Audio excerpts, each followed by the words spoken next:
Thank you, everybody, for tuning in. Before we get started with our Here's the Deal podcast, I just wanted to take a moment to give a shout out to one of my close friends from high school, Frederick Lamar Johnson Jr. Only 27 years old.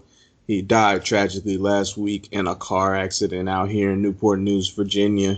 It's definitely a tough time. He was a big fan of the show. A guy I grew up with, going to high school with, playing basketball with this guy, joking around. He was literally just at my house last week for a game night, and we were talking about all the game nights I had planned on having coming up in the future and different ideas we could do for it. So I just want to take a moment and dedicate this episode to him. And Fred, we miss you, and I can't believe you're gone so quick, but I know you're in a better place now, so we're just going to have a moment of silence for Fred right now before we start.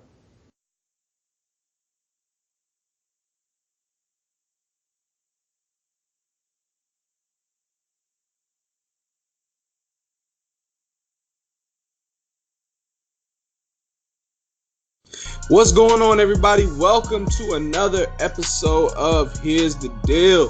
I am your host, Michael White, with you as always, and I'm with my homie, David. David, say what's up to the people. What's good, y'all? Welcome to another episode of Here's the Deal. What's up, man? How you living? Hey, man, we moving up the ranks. What we on, 17 now? Episode 17. Yeah. We're almost an adult in these episodes. We're almost there. I'm glad to be back in the States. Oh, yeah. That trip that you went on, man, you told me that was good. I'm going to definitely have to go out there and do it. Yeah, man. I know y'all hearing a lot of crazy stuff about the Dominican Republic right now, and a lot of Americans getting killed, but I'm here to say I'm here. I'm a living testimony. I'm back. I'm alive. It's Me possible. And my wife, we are safe. We're back. We had a great time in Dominican Republic. And you know I was keeping up with my sports while I was out there, man. How about you? What's been going on with you? Nothing, man. Been working, been grinding, man. But hey, that's it. Hey, yeah, that's it right there. But before we get started, I wanted to start off by giving a shout out to our sponsors. So, Michael, I want to ask you something. So, would you like to get paid for your live predictions during the game? You would like to do that, right? You would like to get paid to make predictions during the game. So now you can do that. All you gotta do is download the app Yamble. They pay out cash to the top 3 winners every game. You get on the app during the game. You put in your bet during live action on what you would think. Will Klay Thompson hit a 3 in this moment? Will a Kia commercial happen during this break? And it's a many things that you can put your money, or not your money, but your chips on, and make money by doing that and through the Yamble app. Once again, that's Yamble, YAMBL, and make money on your real-time predictions. But let's get back into it. We've had an entertaining NBA Finals so far. We'll start off with an update on our thoughts of Game 3 because we haven't touched on that yet. Toronto won 123 and 109 in Oracle. Just a recap for Game 3. Steph had 47 points, but he didn't get a lot of help from his supporting cast. Klay Thompson was out for that game, so I wanted to get your thoughts for Game 3, Michael. What did you think about that game? Game 3 was the epitome of a perfect game for the Raptors, and the Warriors just not having enough. Like you said, Steph dropped 47, and it was the most meaningless 47 points I've ever seen because the Raptors were literally in control from beginning to end. When you have all 5 of your starters score at least 17 points and up, and everybody shot at least 40% from the field, maybe even 50 now that I'm looking at it. Yeah. 50% from the field, there's no way you're winning that game. Of course, like you said, Klay Thompson was out. He pulled that hammy the game before, so he sat out for this game. So it sucks that opening game in Oracle, they were so shorthanded. Like you said, Steph with 47, but when you look at what everybody else did, DeMarcus Cousins was 1 of 7. Draymond Green had 17 points, but he kind of hit 2 threes right at the end that were kind of meaningless by that point, so he wasn't much of a help. You got different guys just banged up for the Warriors, so this first game back at Oracle, which you would usually pick the home team, in the playoffs, it turned out to be an easy win for the Raptors. Yeah, I definitely agree. I look at Golden State and I say they're obviously one of the best shooting teams of all time, but when I look at their shooting, it's really composed into their top three players. It's really composed into Steph and Clay, which is the best shooting backcourt, which is already strong enough. And then you add KD, and that takes it to another level. But when you look at the rest of their team, they don't have a lot of great spacing. You look at Iguodala and Draymond; they dare them to shoot those types of threes. So Steph going out there having 47, it was definitely a good performance. But like you said, it's kind of meaningless, and it didn't feel like a game dominating 47, being that Toronto played so well on both sides of the ball, offensively and defensively. Kawhi, I mean, there's really nothing to say about Toronto. They just play great offensively. They move the ball better than a lot of teams. They just look for the best shot possible. Kawhi is not a selfish superstar by any means. He doesn't, always get assists, but he's definitely willing to give the ball up, make the right play time after time. And the defense that they play, man, it's tight, man. I know Clay was upset. He wanted to play game 3. You saw he had like a attitude throughout like the whole game. He didn't even really want to be on the bench. You can kind of tell he wanted to get in the game. But I think the Warriors did do right by him, sitting him in that game, because you're gonna need him the rest of the series, and he's been playing well ever since. So I do like the fact they did sit him down. He needed to get that rest, but game 3, I kind of just chalk it up. Steph, you played good, but you're gonna need more help than what they were able to give you. Obviously, you expect DeMarcus Cousins to do better than what he did in game 3. He, like you said, he only had 4 points. So if he's giving you 4 points and he's kind of your second or third option at that point, you're definitely gonna lose the game. Yeah, and another thing, you're not beating anybody if you let them shoot 52% from the floor.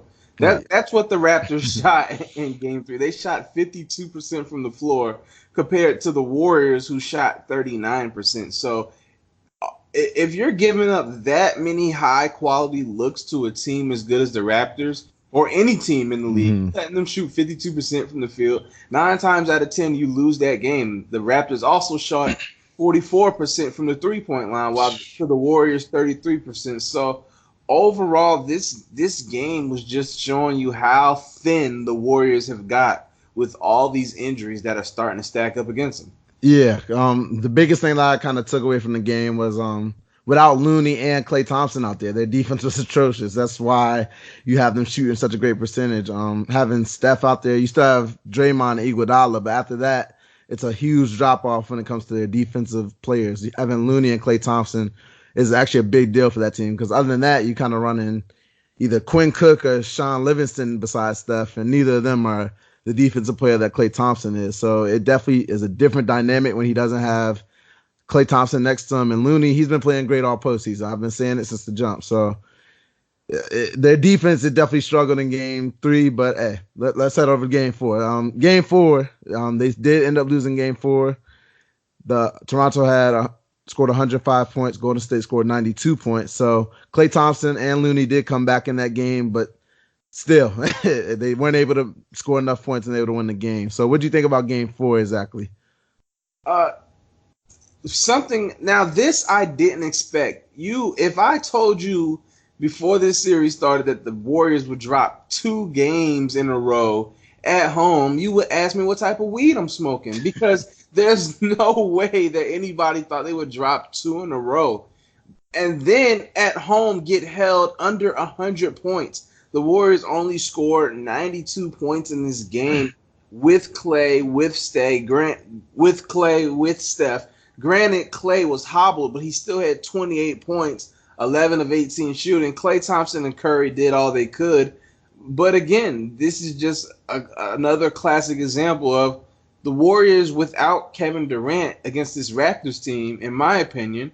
They just don't have enough firepower. They never know where they're going to get some other production from outside of Curry and Thompson. Looney gave him 10, but I mean, was it a meaningful 10? No. Draymond Green had 10. You're going to need more from him. He almost had a triple-double, but they just don't have enough firepower when they don't have KD out on the court. And looking at it from the Raptors' perspective, I mean, what haven't we said about Kawhi, Kobe, Jordan so far in the playoffs? He had 36 points, 5 of 9 for 3, 12 rebounds.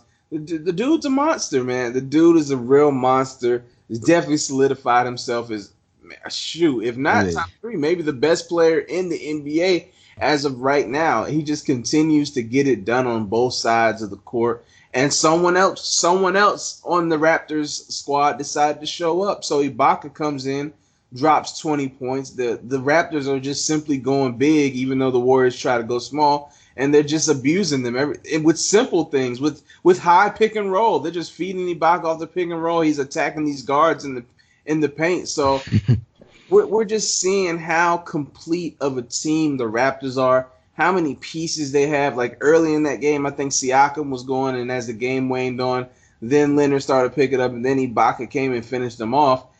It was just another gutsy, good performance from this Toronto team that is locked in. Yeah, when I was watching Game 4, Klay Thompson at the beginning of the game, he was holding them down. They had the lead for a little bit, but as that second half came on, that's when the Raptors really started taking the lead. But watching throughout that game, Steph didn't have his best game to me. He started off 6 for 18 and then got some garbage points in there near the end. I believe he had 18 at that point, finished with 27. So, he was able to, pad his stats and make it look a little bit better. But I don't think he had his best game to me. That's kind of what I chalk Game 4 up to.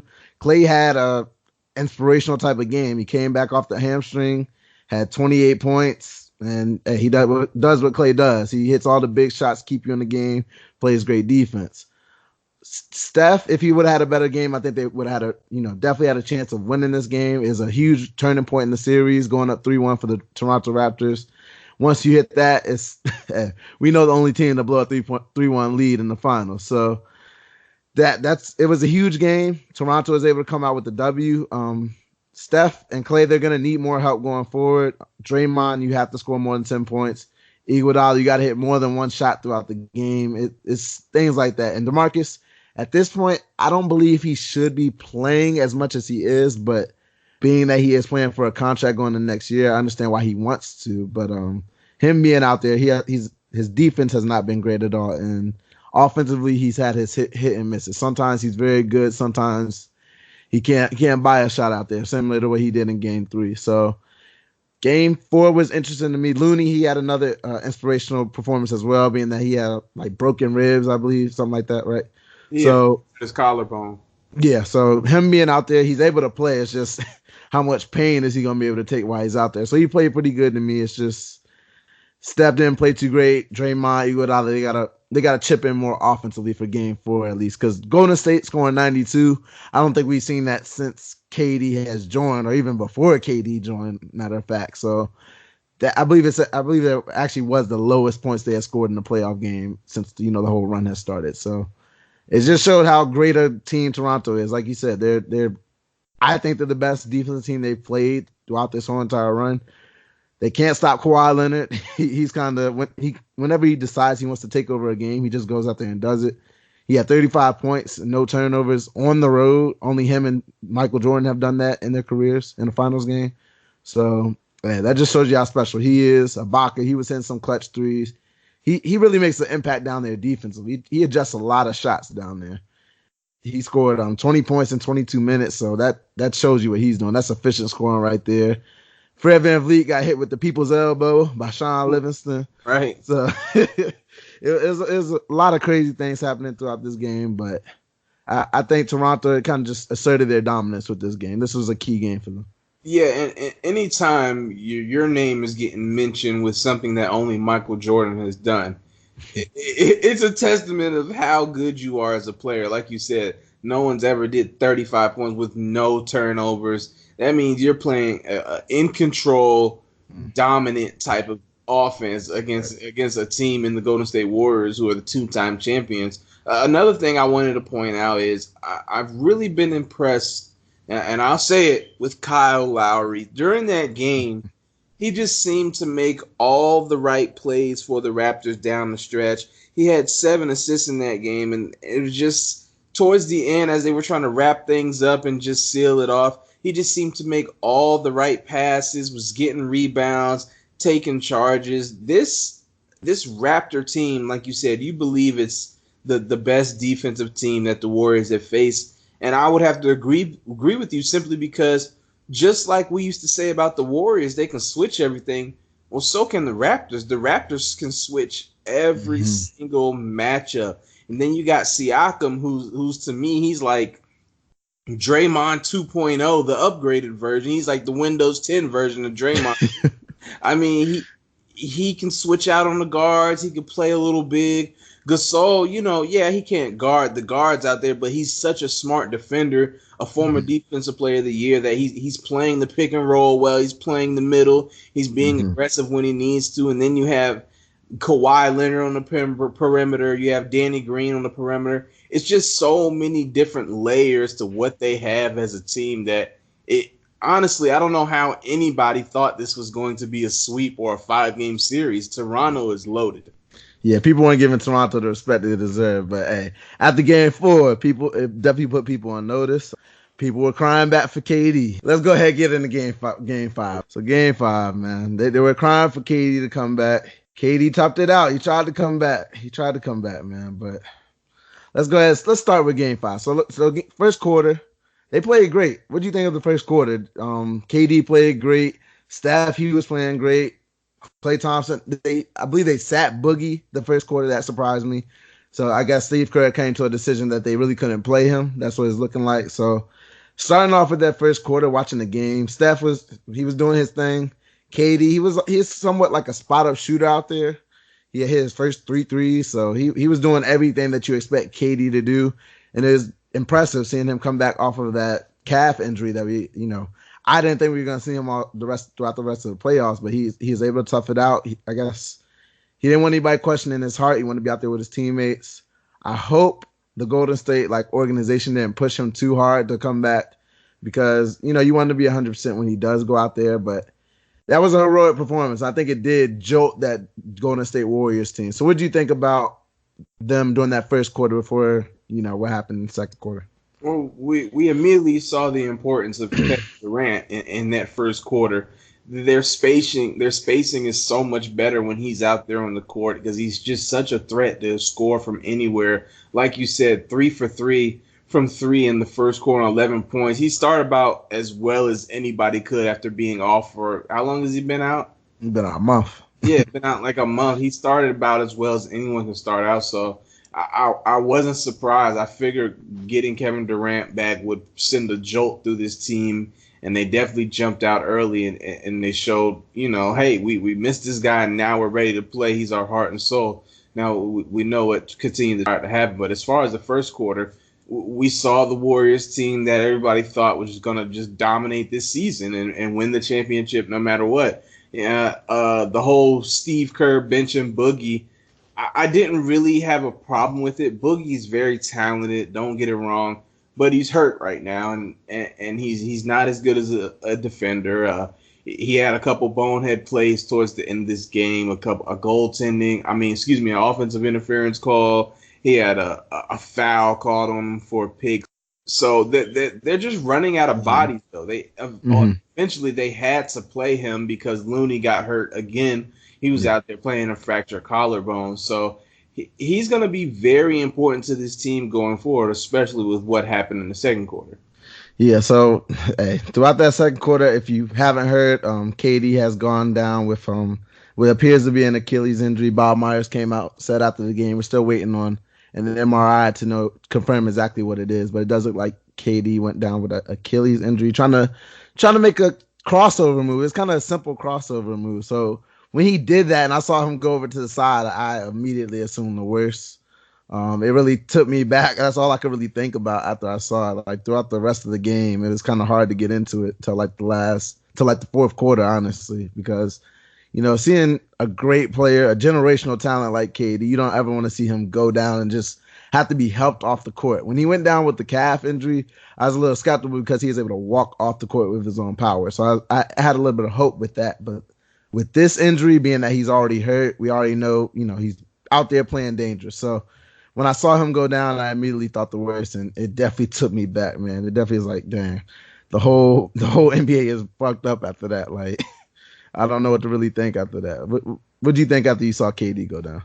Yeah, it's just unfortunate. It's just sad to see a player of that magnitude. Any player, don't get it twisted, but just to see KD going down after fighting so hard to be back out there with his team. His team's down 3-1. They need that confidence. They clearly need him to see him go out there and have such a great quarter, just for it to all get pretty much erased in the second quarter by his Achilles giving out.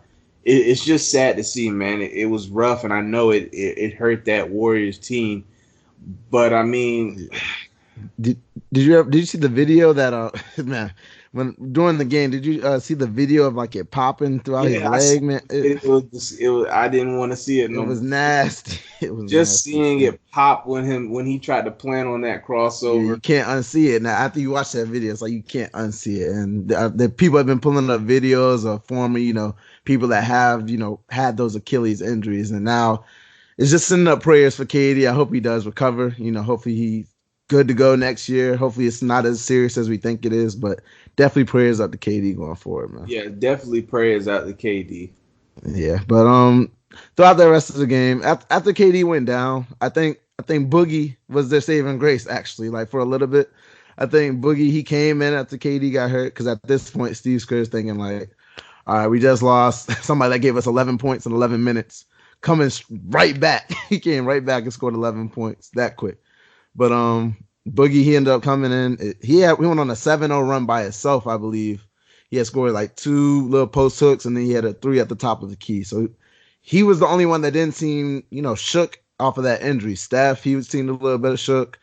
Iguodala, Draymond, everybody seemed a little shaken up. Even the Raptors players were a little shaken up after that. It was a lot, but I think Boogie, he really held that team together.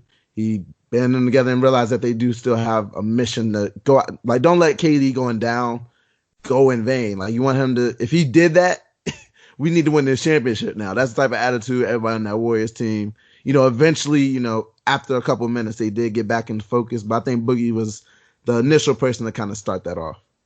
Yeah, Boogie was impressive. He had, he's right now he's hit or miss in these playoffs. He's gonna have a good game or he's gonna have a bad game. So this was definitely one of his better games, even though there was a couple mistakes at the end that I was talking about earlier. But yeah, when he's at his best, he's knocking down perimeter shots. He's moving the ball. He was aggressive in the paint. I was glad to see that a couple times. So when Boogie is involved, he can be very, very beneficial into a team that's suffering from injuries like the Warriors are, where you got, even though Klay's playing, he's banged up with a hamstring injury. You got Kevon Looney out. Of course, Kevin Durant goes back out re-injuring that calf. You're going to need buckets. You're going to need talented guys on the court. And Boogie may not be 100%, but there's not a lot that the Warriors can turn to right now. You can't really turn to Iggy or Draymond and expect a lot of offense out of them because it's not really their games at this point. So Boogie was definitely big for them. As far as the Warriors going on to win this game, winning it by 1 point, Steph and Klay Thompson, 31 points for Steph, 26 points for Klay. This is what it's going to have to be. It's going to have to be a little bit more than that, actually. Yeah, that's the crazy thing. These are the splash. Toronto believes they're better than this team without Kevin Durant.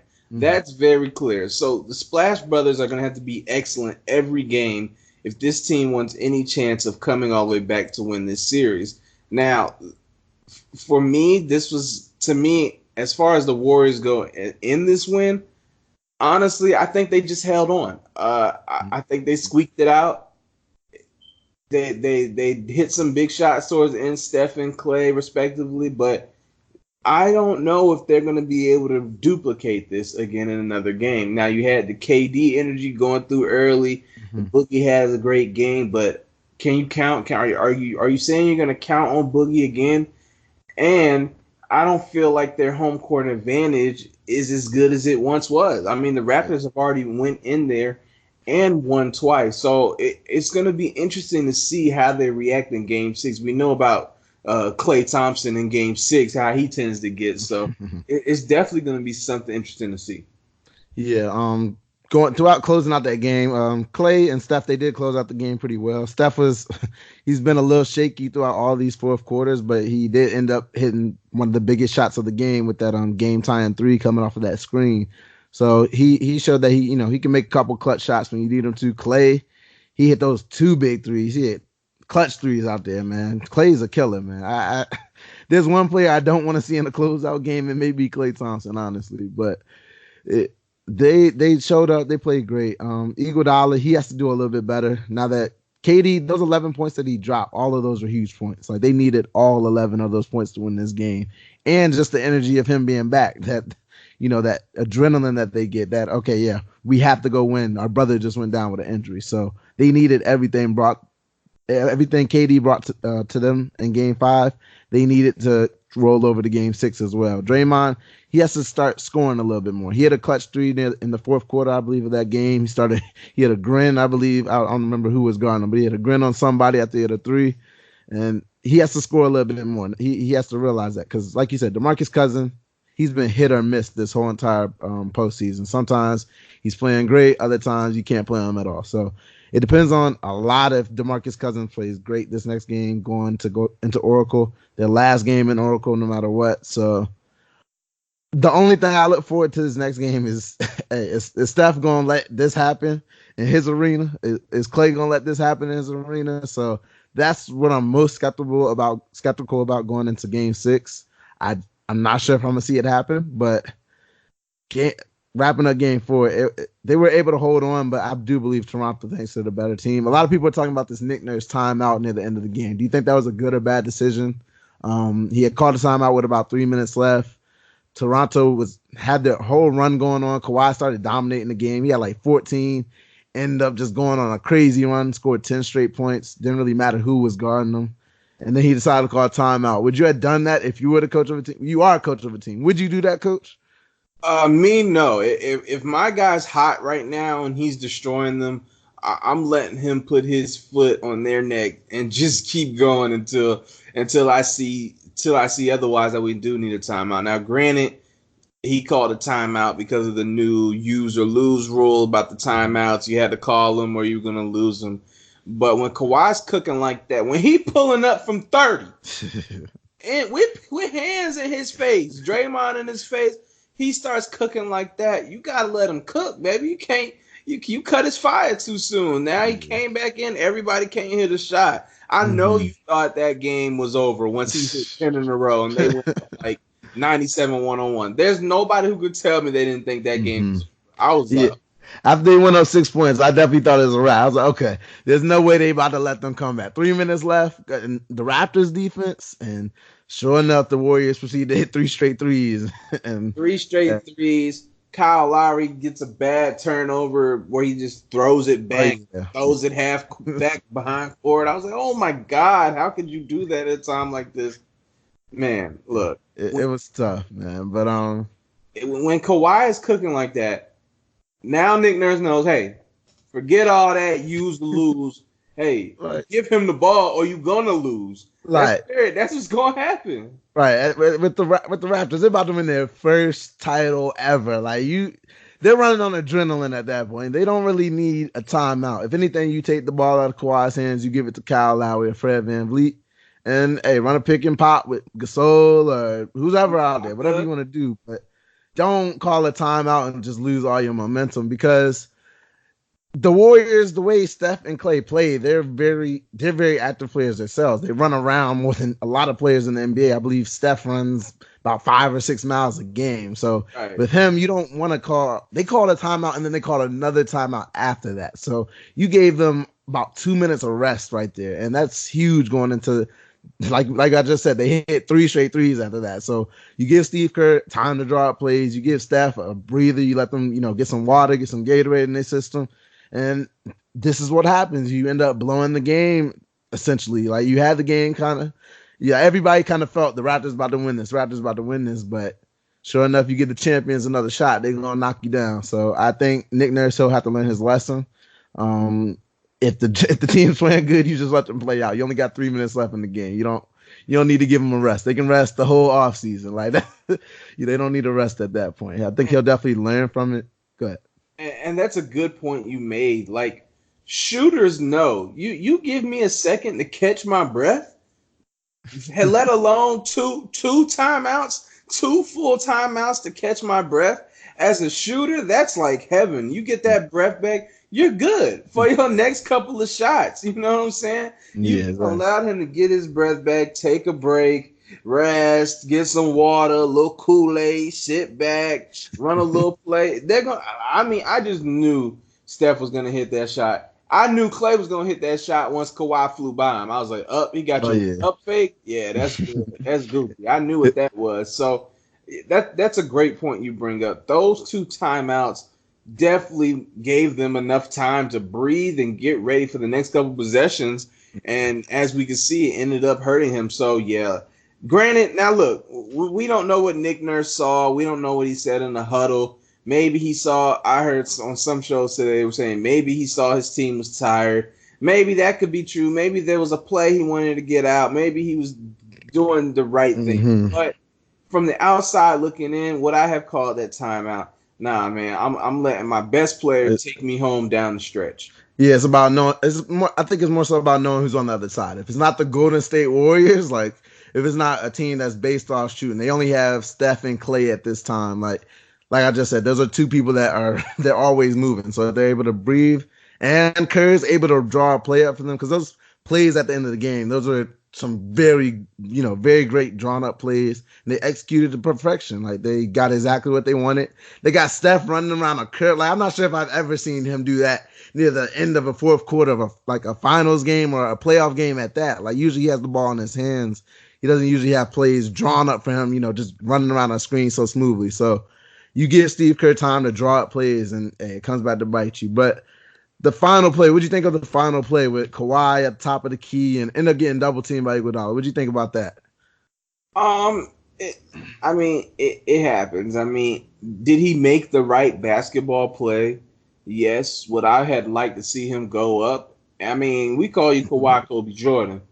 You might as well go ahead and just rise up, take that shot. Yeah, let's just dive into this. You might as well just rise up and take that shot. I tweeted out a picture of Kobe. It was like him shooting over a triple team, and it was like too bad Kawhi ain't had this mentality. Now, look, obviously he shouldn't be shooting over no triple or double team, but the way he went on that flurry early in that quarter where he was attacking that before the double team could get there, getting in the paint and getting his little 10-foot shot off, I think he could have did that. And I think in the moment he made the right play, but I'd rather go out with my best player swinging. Now, granted, Van Fleet, Lowry, these guys have hit shots for this team before, but for the championship, the line, nobody else on this court should be touching the ball unless their name is Kawhi Leonard on the Raptors. Point blank, period. So, yeah, I wish he would have shot that shot. I'm going to be honest. I think he needs to take that shot. I think if he had it back today, he's taking that shot. He's not passing the ball out. What do you think? You think Kawhi should have taken the last shot, or do you like the pass? Given the circumstance, I don't believe he should have taken the shot. I mean, I don't. The only reason I say that is because I don't see how he would have got it up. The way Iguodala kind of attacked his right hand, he was dribbling to the right, and Iguodala attacked his right hand. That's not, an average defender, and he had Clay right over him as well. So I don't think he would have been able to get a clean shot off at all. And as good as Kawhi is, and although he did, hit that shot against the Sixers and everything, but I don't think he's adapt to making shots like that yet. He's not great at handling double teams per se. So I'm not mad he didn't take the last shot. I'm mad that he didn't, make the pass to the open man. I guess that'd be where I'm at, because he did pass to Fred VanVleet, but Fred wasn't really going to do anything with it, and he's not, exactly built for the moment per se. Although I'm confident in his offensive ability, but giving Toronto their first NBA championship, that's not the person I'm going to. So I would have liked him at pass to whether it been the skip pass to Kyle Lowry in the corner or Marc Gasol down low. Because watching that play and actually, hindsight is 2020, but I would have liked that scene since he did kick it to Fred VanVleet. If Fred had the IQ per se, like I don't want to come from, he is an NBA player, but Gasol, it was really Gasol. Gasol had set like a back screen on Draymond, it looked like. And Gasol had, if he would have just dropped down to the paint, because they had Steph rotate into the paint, they could have kicked it down to Gasol, and he could have had an easy hook shot, easy turnaround over Steph Curry. And hey, we could be talking about something different right now. So I look at it and I say it may be this new age of basketball where they just look for perimeter shots instead of going down low. because after Iguodala went to double team, there was nobody down low to help Steph down there. Draymond was in between Gasol and Lowry. If he just drops down, either Draymond has to stay with Gasol or he has to pick Lowry, and that opens up either one. Either you get an open three or you get a pretty easy shot next to the basket. So that could have changed everything right there. But that's more so on Gasol, I would say, that he just has to adjust how he plays and, not always play to get somebody else over. And he, like you said, like Stephen A. always says, butts get tight, hands get sweaty. So maybe he didn't want that shot. So we'll see. What I like to happen in that last possession, if I'm Nick Nurse, I set up the offense, maybe call that last timeout that you have, and make it to where Kawhi, he plays good in the post, like the mid post area. So get him on a side like that and have everybody else, whether it be Danny Green, Fred VanVleet, whoever you have out there, have them around the perimeter, one person in the paint, and let Kawhi go on the island. If they double team from there, he's a much better passer out of a situation like that to me. Yeah, I would have to agree. Like I said, I agree more with your second point there. Put the ball in Kawhi's hands and let's see what happens. Put him in position to make something happen. In the span of a series of playoffs, he's turned into a much better passer. When people were criticizing him about not being much of a playmaker, he's been getting like 5 to 7 assists a game. So I like my chances with Kawhi Leonard at the end of the game. And I'm going to be honest, I like my chances if he's getting double teamed, because I don't think anybody on the Warriors could guard Kawhi Leonard. Like he's grown. That's grown man. He got that grown man strength. Iggy can't guard him. I think Clay's too small. I ain't gonna get started on Steph. Look, I don't think anybody on the Warriors could guard him. So I'm taking him in that little mid-range area. I'll live and die with my best guy shooting the ball. But yeah. Let's keep going. Let's keep talking about this, and let's jump back over to the Golden State side of things in this. So I'll ask you this: with this win on the road, you're losing your quote-unquote best player in Kevin Durant to injury again. Do you think Golden State has stolen the momentum back in this series? I do not believe they stolen the momentum back. I have to say no to that. I believe they were running on adrenaline in that game. They lost KD. They really wanted to win that game. They want to win the series, but at the end of the day, Toronto's still the better team. Like I said, they needed all 11 points from KD in that game. And he did that efficiently and quickly. Like, they're not going to get that from anybody else, I believe. So, unless Iguodala or Draymond does that, and I don't think that's going to happen in these next few games. I believe Toronto knows they're the better team. Golden State, deep down, does know that Toronto's the better team, being that they only won by 1 point, even though it was, albeit on the road. But at the end of the day, Toronto has dominated this series. They've been leading just about every quarter of this series. Golden State's and they're in a tough crossroad, because right now you lose KD. Steph has been playing pretty well. Clay has been playing pretty well.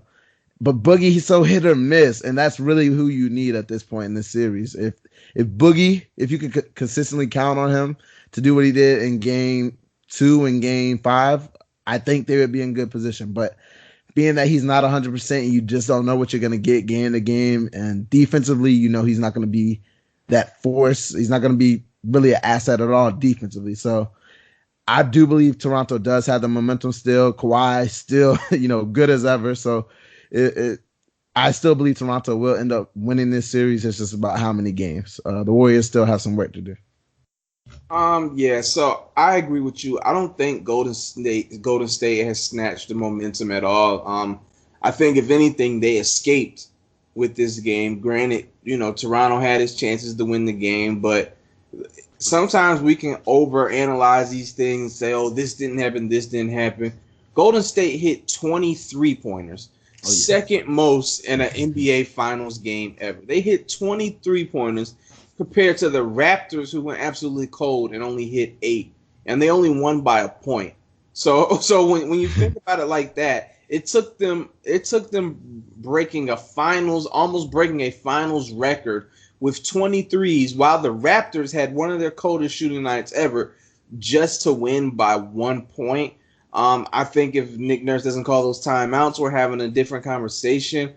I don't think they've taken the momentum. I think going back, a lot of people were saying, oh, well, maybe the Raptors confidence is fractured and this is going to be it. I don't get that vibe from this team. I'm sure they know the stakes. They know what they almost had in their hands at home and then slipped out of their hands. But this is, like we've been saying, this is a mature, experienced group. Now, granted, some of them haven't been to the finals, but these are guys who've been in the league for a while, who's been in these type of playoff battles.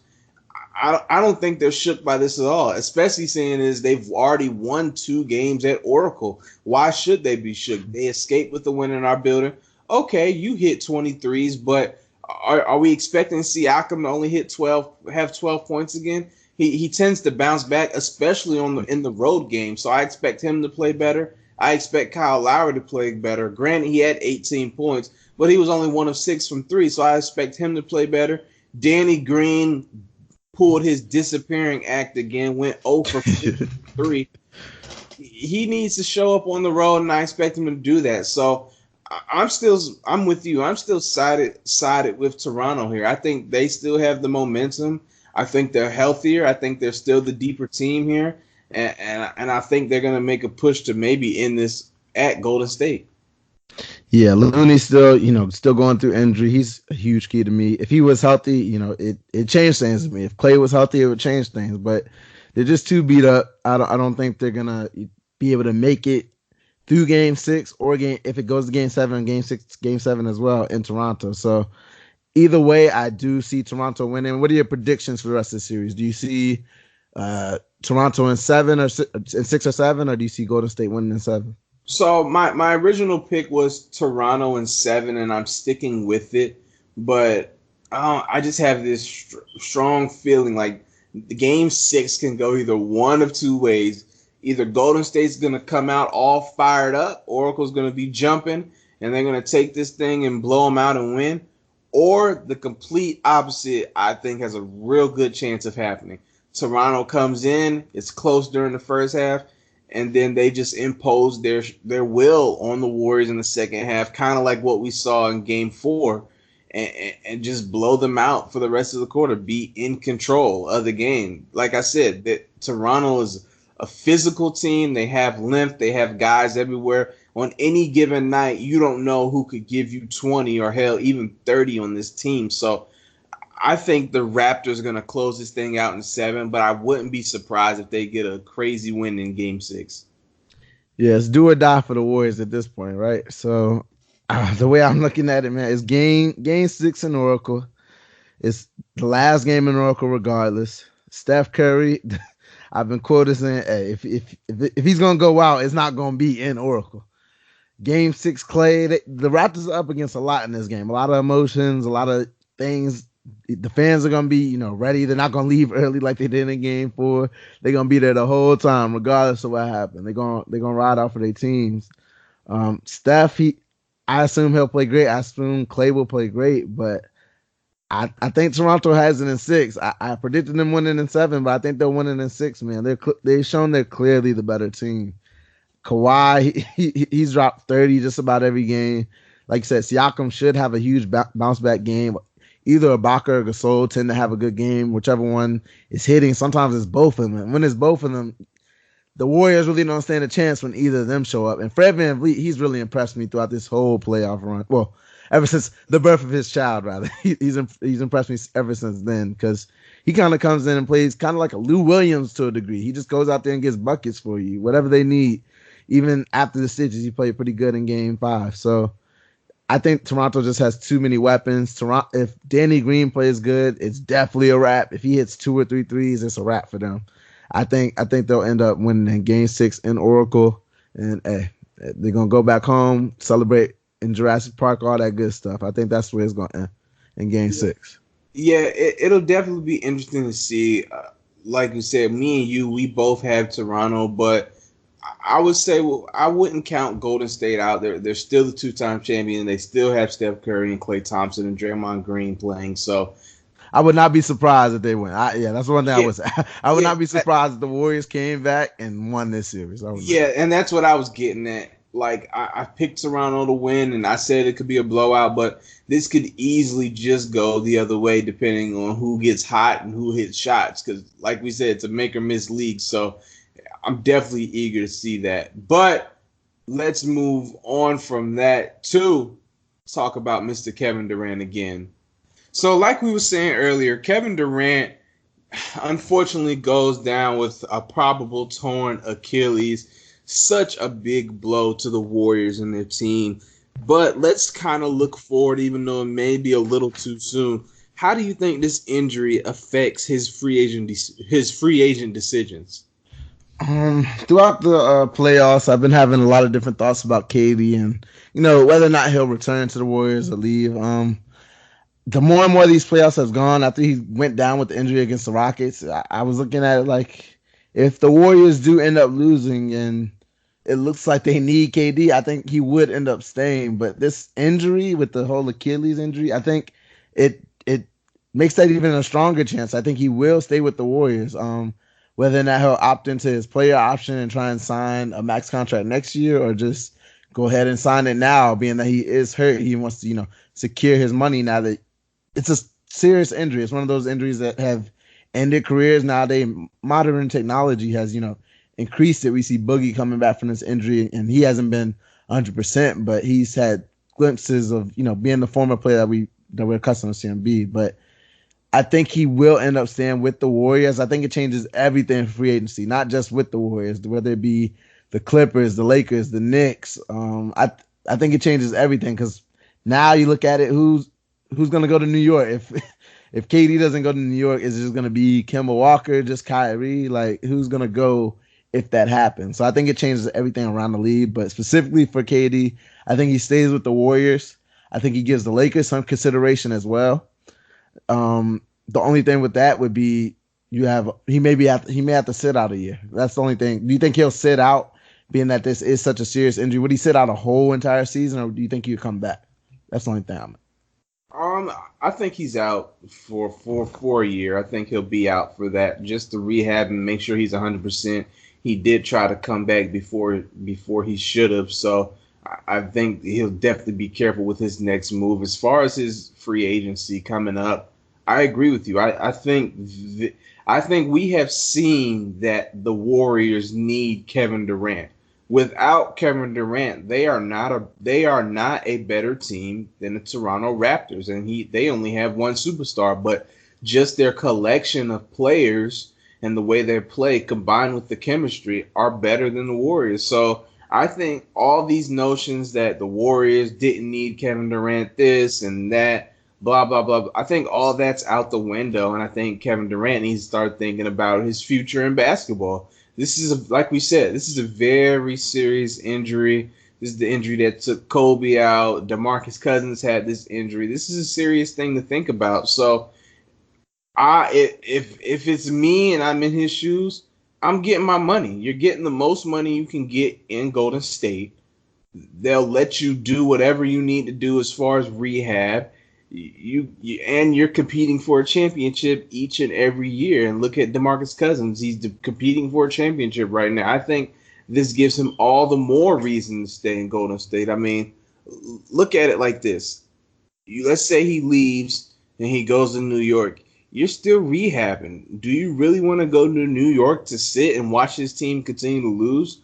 Or do you want to stay on a team where these guys clearly have your back, as you saw when he got hurt? Steph Curry, Iggy walking back into the locker room. These guys clearly have your back. This is clearly a team that needs you and wants you. They're opening up in a new arena. This is something that, you can build upon. So to me, KD is definitely staying now. I mean, granted, it depends on what he wants at the end of the day. He may want to just ultimately be in New York or be in LA, wherever that may be. But if it was me in his shoes, I'm staying in Golden State. I'm getting as much money as possible. I'm securing the bag because you just never know. Your basketball career can be over just like that. So, yeah. And I also agree with you that it affects others. Now, if he does stay in Golden State, where do people go now? Where do the Knicks turn now? Do they turn to Kawhi?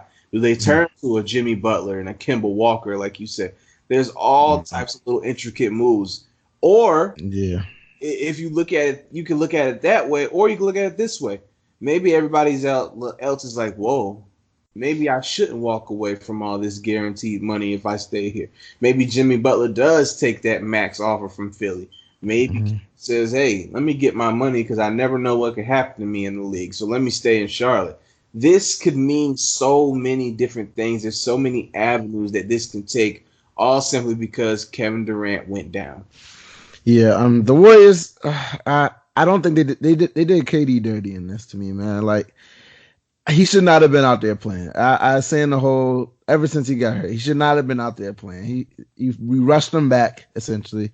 He may have been confident being a player. You want to be out there, but coming off of that injury, it was definitely a serious injury. But now you made it 1,000 times worse. You put his career at jeopardy with this injury. Like he could have rehabbed with the whole calf and everything, but with the whole Achilles injury, we've seen it. People don't come back the same player. So even if he does come back, I don't see him being at the peak that we saw him throughout this playoffs. Like we saw him at a point of peak Kevin Durant. Like throughout this playoffs, we were saying, okay, is he the best player in the world? And that's what he had been waiting for this whole time. But now going out there with that injury playing, it ruins a lot of things as a basketball fan. It takes away one of your great players, whether he misses a whole year. And if he does come back, you still missed a year of KD's prime. Like that's huge. He only has a few more years in his prime, being that he's 31 right now. So maybe next time we're seeing him, he's about 32, 33 years old, and he's just not going to be the same player that we're accustomed to seeing him be. And coming into the playoffs, I definitely felt like he was going to leave. Draymond, with the whole dispute they had, saying he doesn't need him, called him a bitch to his face. Like it's just saying crazy things to KD throughout the whole season. Bob Myers, the whole when they had the parade, joking with Steph and KD, saying, "Oh, we're gonna definitely keep Steph because he's been here, but KD, we're not too sure if we want to pay you yet." Like things like that. They were joking with him a lot, and KD's a sensitive guy, regardless of what he says. He is a sensitive guy. He hears all of this. You never heard once the Warriors say, "Oh, we need you." The Warriors fans, they argue to this day, okay, yeah, we're a better team without KD until this finals. Now they're starting to realize how important of a piece he is to their team. So with all the emotions that are going around, I think he will end up saying that locker room seems to be tighter than it's ever been. Now that everybody's been going down, whether it be Boogie, Clay, or KD, it's like they're a tight knit group at this point. So I think he will end up coming back. But coming into this, it was very shaky to me, man. Because KD had never said, "Oh, I love being in Golden State," other than the fact that, "Oh, I can be in the Valley, learn how to make millions of dollars with the technology people there, and they play great team basketball." Other than that, he's never really said anything great about playing for the Golden State Warriors. So it was very shaky to me. But now with everything going on, the emotions and everything, I think he'll be back. Right. It's definitely going to be an interesting summer. I was planning on writing an article about how I thought KD hold the key to the balance of power in free agency this summer, depending on where he goes. And even with him hurt, he still holds that key to the balance of power because what he decides could mean a lot towards what happens in the free agency. So it's definitely going to be an interesting summer. I'm excited for it. My Lakers, we need to sign somebody big time, and hopefully KD makes the right decision for him and his family going forward. But yeah, I can't wait to see it. Go ahead and hit us with our news, man. All right, so we had a couple updates throughout the week. The Lakers did end up hiring another coach to their super team of coaches that they're trying to build, being that's the super team era. Yep. They end up hiring Lionel Hollins. He's a former head coach. They add another former head coach. So now on the coaching staff, they have Frank Vogel, Jason Kidd, and Lionel Hollins, all three former head coaches. So what do you think about that hiring? Do you think it'll be good? Do you think LeBron cares at all? Do you think it'll change anything in LA? I think it's a solid hire. Lionel Hollins, he used to coach the Memphis Grizzlies, coached them to a Western Conference Finals in, I believe, 2013. I could be wrong on the year, but he's coached them to a Western Conference Finals before. That grit and grind that you saw in Memphis with Zebo and Marc Gasol and Tony Allen, he was coaching that. So I like this dynamic added to our coaching staff. I like the quote unquote super team of coaches. Heck, if you're not going to get LeBron James's guy, at least get him some guys that have been there, done that, been in some playoff battles. get some different voices in there. One of the primary concerns we heard about the Lakers last year was Luke Walton and his coaching staff. This year, I don't think we're going to have that problem. Frank Vogel's been to the Eastern Conference Finals. We know what Jason Kidd's about, especially when it comes in terms of development. And now we add Lionel Hollins. I think this is a good hire by the Lakers. Does LeBron care? I think he does. I think seeing this front office try to fix mistakes they had there last year. Yes, you've had all this noise happen during the regular season, but hey, it's the offseason now. It's time to fix all of these things. And I think this hire was definitely a good one. Yeah, I agree. I believe the hiring, it was definitely a good hiring. As many smart coaches that you can have in the locker room is a good thing. You'd rather have smart minds than people that really can't tell you anything, right? So with the hiring, I believe it helps Frank Vogel. I think he has two coaches that he can depend on now. If he sees they'll see something on the court that he doesn't. Whether it be Jason Kidd or Lionel Hollins, he'll be able to go to them and see what their opinion is. The only thing I question for the Lakers is during games and things like that, are one of them going to be speaking up more than the other? Like, will there be times where Jason Kidd kind of assumes the head coach role? Will Lionel Hollins assume the head coach role? And that's going to start some drama in LA. You know, there's going to be many reporters waiting for things like that and ready to report things like that. So they just have to keep a balance of the hierarchy, and I think that will be fine going in the future.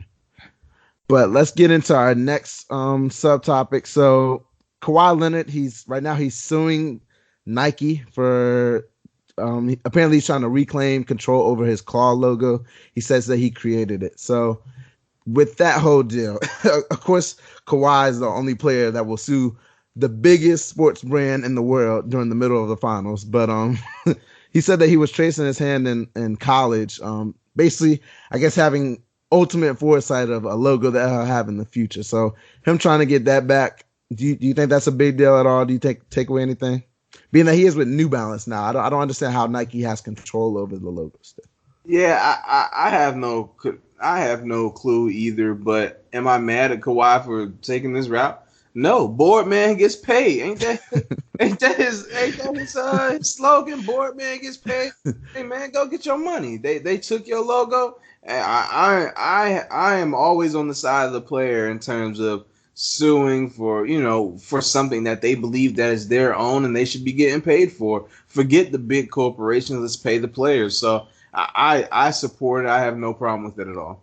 Yeah, I like Kawhi. I believe this is what. If he does end up leaving Toronto, it all goes into his brand. Apparently there was some type of game plan for the Clippers to go get his logo and have it part of their recruitment pitch to him. So it all plays into that. I think he's trying to grow his brand. He's starting to become, a more open guy. He's talking to the media consistently. And he does have somewhat of a personality, despite, him being somewhat, the joke of being robotic and things like that. He does have a personality in a way. You're starting to see that. Like, New Balance has benefited already. The Fun Guy shirts, they went on sale like a week or so ago, and the New Balance site crashed. So we're starting to see Kawhi turn into a superstar, man, really a superstar. Like, the fact that you can do that with New Balance and he out there busting everybody's ass on the court with New Balances is crazy, man. Like, I never thought I'd see the day where New Balance would be competing with Nike and all these other big corporations. But Kawhi is already doing that alone, at least with the major players in the league so far. But let's head into our next topic. So the FIBA basketball, they came out with invitees coming into the summer. They'll be playing FIBA basketball. So the invitees, it was 20 players out there. The headlines were James Harden, Anthony Davis, and a couple other pretty good, great NBA players. But the question I wanted to ask you was, are you in or out on Zion being invited to the FIBA basketball team? Do you think that'd be a good move for them, whether in the future? I think it'd be a great move. I'm in on this move. Look, the Olympic teams and the FIBA teams, they always add a random college player. I believe Anthony Davis was like on the Redeem team just sitting on the bench. Why not add Zion Williamson, the most hyped freshman since LeBron? Why not add him to the FIBA? I mean, put him out there. You know he's obviously not going to be your starter, but most of your starters should probably be winning most of these games anyways. Then you put him out there for a wow factor, highlights. It's going to be Zion is a walking money bomb. Just wherever he goes right now, he's just generating revenue. So I'm in. I want Zion Williamson on the FIBA team. I want to see Zion Williamson on whatever team they got set up that he could be on. Dunk contest, rookie sophomore or stars elite, whatever they calling it these days. Yeah, I'm in. Yeah, I can't agree more, man. I definitely got to be in on that.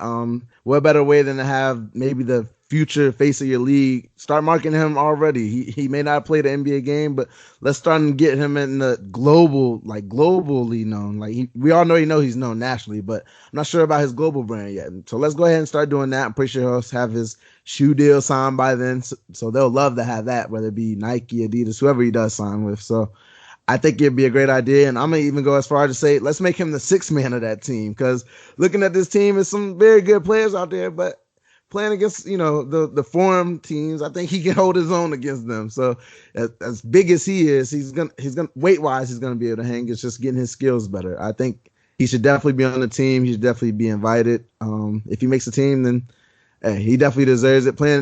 Imagine a pick and roll with him and James Harden. Imagine what that's gonna look like. It's gonna look like Capella damn near on steroids. Like, it's gonna be crazy. So R.J. Barrett was talking to reporters the other day about saying that he'll only take a workout with the Knicks, saying that he's ready, he's made to be in New York, saying that that's the only place that he wants to be, and that he's ready to take on the challenge of leading the New York Knicks. Do you think that's a good idea? Do you think he should try out for other teams? Do you think the Knicks is the right location for him? I like his approach. I'm not the biggest R.J. Barrett fan, but I definitely like his approach that he's taking towards New York. He's stepping up to the challenge. He said, hey, I don't want to work out for nobody else. I'm going to work out for New York. Everybody has all this to say about whether I can be in New York, whether I can handle it. And I like the interview he did on First Take where he said, hey, I'm ready for New York. I'm made for this. I don't care what people say. I'm just here to play my game. So even though I wasn't the biggest fan of his game, I like his attitude going into New York because that's definitely something you're going to need to have because, in his rookie season, I'm sure he's going to have all types of ups, plenty of ups, but he's definitely going to have a lot of downs because he's still young. He's still a rookie. He still has to learn the NBA. So I have no problem with the things he said. I think you have to have that kind of attitude if you're going to be a New York Knick. We know how crucial their fans can be, how serious they love their basketball, how serious they take it. And I think that R.J. Barrett might be ready for that. As I've watched more tape on him and just really looking at his game, I think he'll be okay in the NBA just simply because, like you've been saying, the floor is a little bit more spaced out, so we'll have more room to move. But this is definitely the right attitude you need to have going into New York City. Yeah, it's been tough to rate these, see how these Duke players are going to translate because their spacing was just so terrible. Looking at Cam Reddish and RJ throughout, just looking at some of the film of them throughout their college days. So I think they're both going to have definitely a different type of transition when it comes to the NBA game. But for RJ specifically, I think he's the star that New York needs. He has that right type of attitude, that go-getter attitude. If he can consistently get them to the playoffs sometime in the near future, I think he'll be everything that Knicks fans want. It's just about surrounding him with the right pieces that fit his game. I think the coach that they have there, he's going to be a great influence for them going forward. Mentor for RJ. Yeah, Fizdale. He'll be a great mentor for RJ going throughout the rest of his career. I think if being in New York, he knows that's the perfect market for him to be a global icon. Maybe he's from Canada, so if he has that in New York, the sky's the limit for him. And being in New York, you're going to be able to recruit people to come help you. So all the other teams, maybe he knows something about the Lakers we don't. Maybe he knows they'll trade that pick coming in the future. That's why he's not trying out for them. So why not put all your eggs in the New York basket? And hey, you kind of assume that you'll be a top 3 at this point. So don't even try out for the Pelicans. Don't even try out for Memphis. You know where you want to go. So I'm not mad at it at all. Yeah, I agree with that. But let's transition to our last topic of the day. So, new president David Griffin has set the parameters on what he expects in an Anthony Davis trade. So, he's looking for an all-star, a young player with all-star potential, first-round pick, and future first-round picks. David Griffin has set out the parameters for that. So, I'll ask you, with Anthony Davis narrowing his choice down supposedly to the Knicks and the Lakers, which team do you see being able to make this trade and having it work? And do you think this is too much for Anthony Davis? Let's see. First of all, I don't believe it's too much for Anthony Davis. I believe they're gonna have to give up, whether it be, I think they may have to do it in a 3-team trade. That's the only thing that makes it a little difficult. But I believe the teams that can make the best offer going off of those parameters are the Boston Celtics and the Brooklyn Nets. I think those are the two teams. The only thing is who's going to have Kyrie Irving to, kind of recruit Anthony Davis and staying that extra year. He's already said that he wants to, be in New York or LA. So it kind of makes it difficult whether or not you're going to get him on a 1-year rental or be able to re-sign him. But I think the Nets having D'Angelo Russell, and I believe they do have some picks tucked in the stash. So I think they can make that offer and trade D'Angelo Russell, get Kyrie and Anthony Davis together in Brooklyn, and hey, you shoot your shot from there.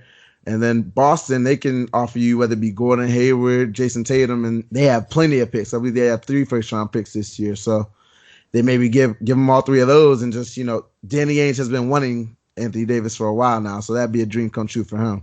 So I think those would be the 2 teams that fit best for those parameters, because the Lakers, they don't have a current all-star that they want to trade. The only all-star is LeBron James, and they're not going to trade him for Anthony Davis. That's not the goal. So I believe they have a lot of future talent that they can develop. It's just whether or not the Pelicans believe they could do that with, whether it be Lonzo, Brandon Ingram, or Kuzma. But definitely Brooklyn Nets and the Celtics have the best package going off of those parameters. Yeah, when I look at it from my Lakers perspective, you would have to get a third team involved to get that all-star there.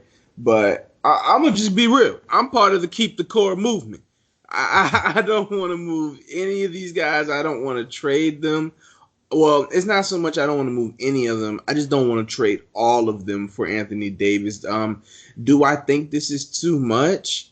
No, not for a guy at this level. It's just a personal thing. I wouldn't want to give up 4 players for 1 player. Name the last trade where a team gave up 4 players for 1 guy, and the team that got that 1 guy was better. I can't think of one. If you can find one, let me know.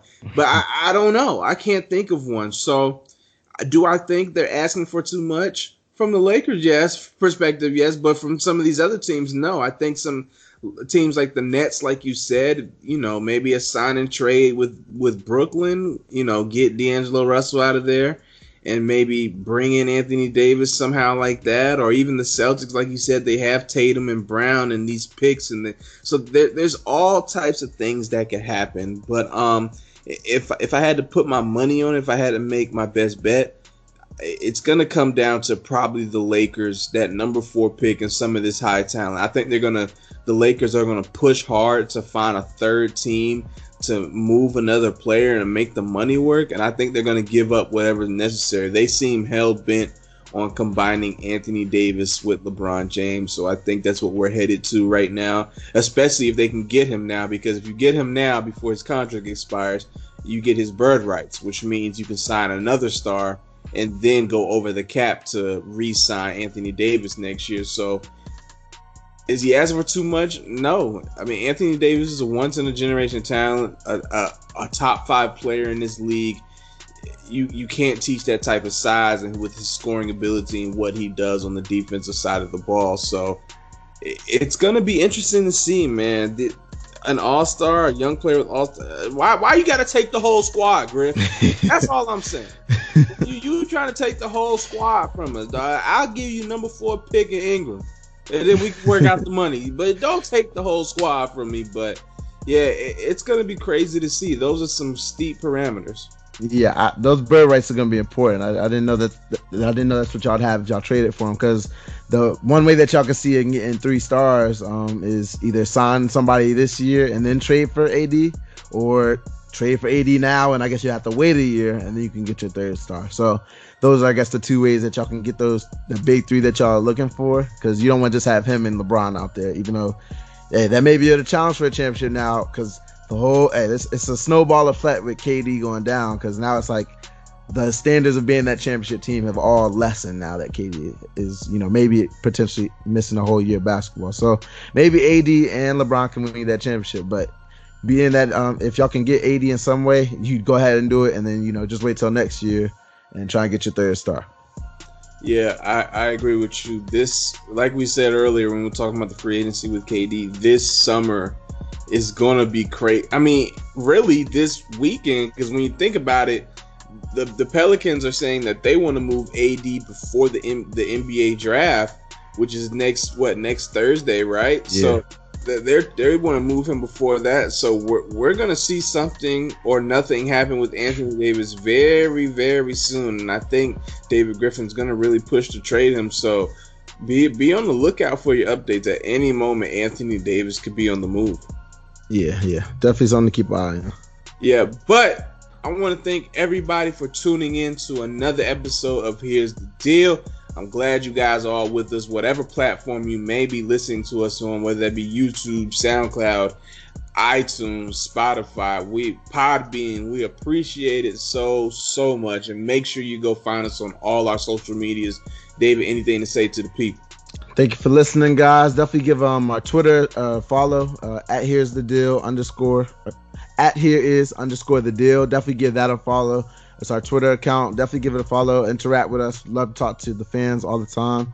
And shout out to y'all guys. Y'all keep us, y'all the motivation for why we do this. So if y'all have any feedback or anything that you want to just add to our show, anything that you think we can improve on, definitely give us any type of feedback that you want. I want to also give a shout out to Jay-Z. I know this isn't a music podcast, but shout out to Jay-Z being the first billionaire rapper. That's huge. A lot of me, myself, I've looked up to Jay-Z and a lot of things, how things catch on, how to, move, the correct moves to make. So definitely shout out to him.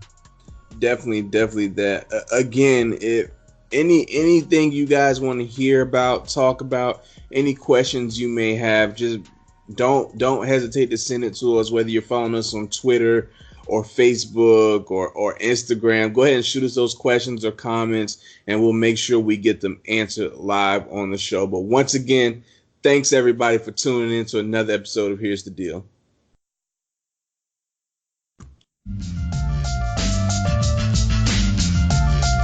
Thank you for listening to Here's the Deal podcast. Tune in for next week's episode. And don't forget to add the Here's the Deal podcast Facebook and Twitter pages.